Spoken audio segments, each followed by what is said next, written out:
को मैं हूँ रूस का बटान यार। 8 दिन हो गए हैं, आज 8वां दिन है जो हमने दुकान जो है वो खोली हुई है। अल्हम्दुलिल्लाह हवा थोड़ी सी चल रही है लेकिन मौसम जो है बड़ा आला हो रहा है, सही है।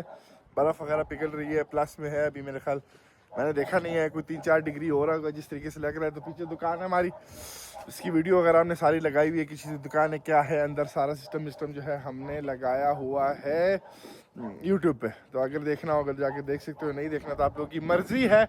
हम किसी को जो है ना ज़बरदस्ती ना दिखा सकते हैं, ना कहते हैं ज़बरदस्ती जाके देखो।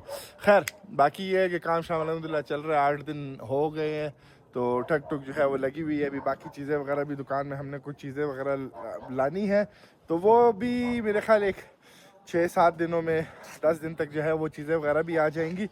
तो बस अल्हम्दुलिल्लाह लगे हुए हैं काम के साथ जो है ना वो फिर थोड़ा सा एक फ़र्क रूटीन बन गया। अभी तो फ़िलहाल तुम्हारे पास नहीं है क्योंकि हम बगैर छुट्टी के जो है हर रोज़ काम कर रहे हैं और इसी तरीके से काम करता रहना है हमने। तो खैर, तो बाकी जो है अपडेट आप लोगों को हम देते रहेंगे, ठीक है। मिलते हैं आप लोगों से कल वीडियो में। खैर रखो अपना, अल्लाह हाफ़िज़।